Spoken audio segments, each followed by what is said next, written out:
Then this is the very interesting again. The back to the Japanese shogunate era. During the shogunate era, sometime the power struggles started in Japan, even among samurais. So that's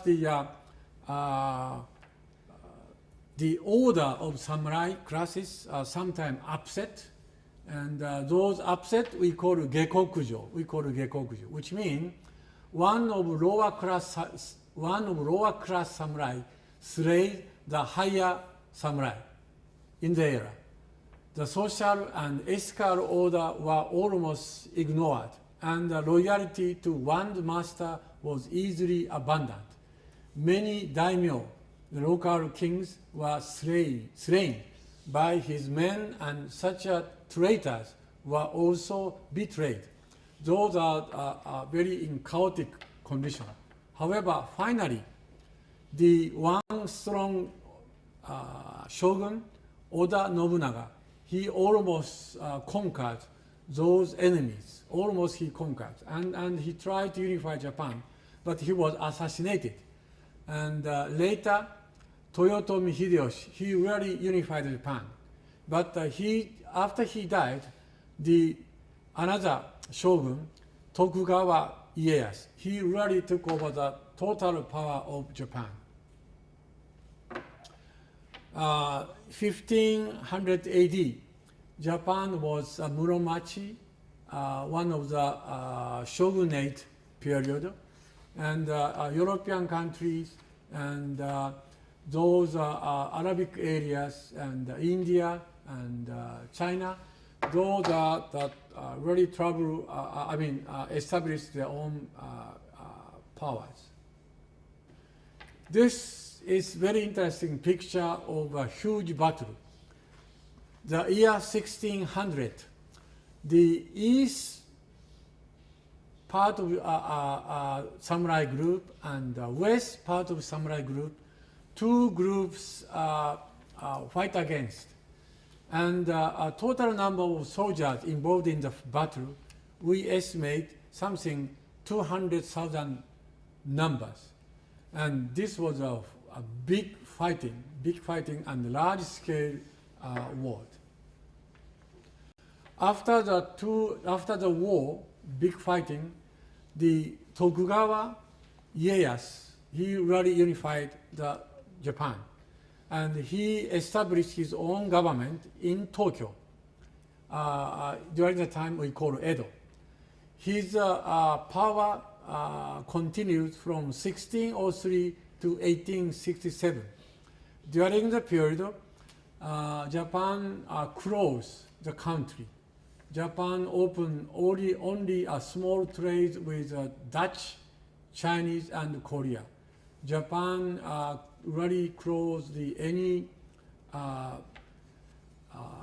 trade with European countries. During this period, Russian and American and British, those navies came to Japan to open Japanese market. During the Edo period, or Tokugawa government period, Japan kept very peace. And because of peace, Japan developed very unique culture. During the period, the class system established. The top class is royal family and noble class, but following that, the samurai class, and then farmers class, and then the artisans, and then in the bottom, merchant class. This was the order of the class system.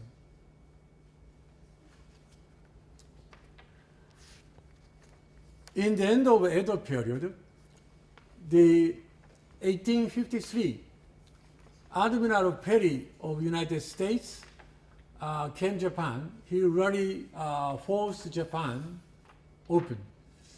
And then following the US visit Japan, Japan opened the trade with Britain, Russia, France, and the Netherlands. And then Meiji Restoration or Meiji Revolution started 1868 until 1910. Japan made a very rapid modernization. The Meiji government is really modernized Japan. The era 1867 to 1911, during the period, Meiji government introduced Western engineering, Western civilization, tried to modernize Japan, and the slogan was "Rich nation and strong army." That was the goal of the Meiji government. This is a very interesting map.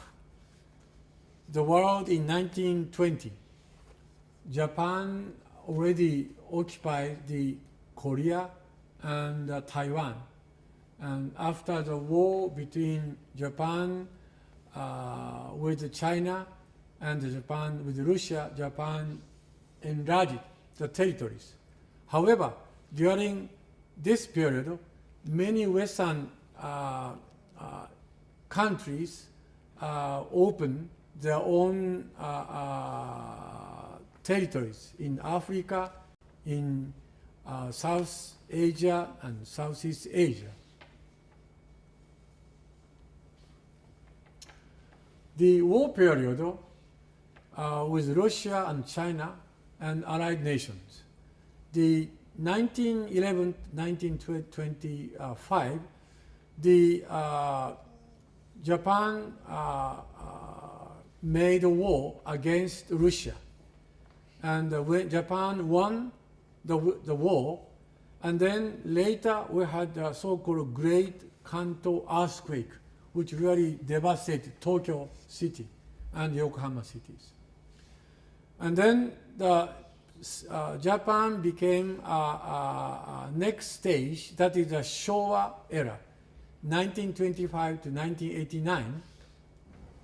Japan made a very strong military and imperialistic institution, and finally Japan crushed the war against the allied nations.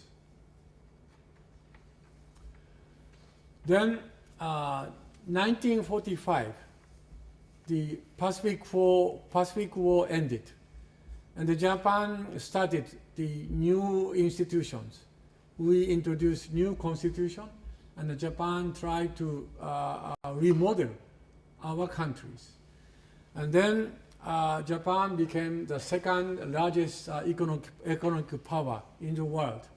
However, 1995, the great Hanshin earthquake hit Kobe cities and neighbor areas, which really also changed Japan's political and economic conditions.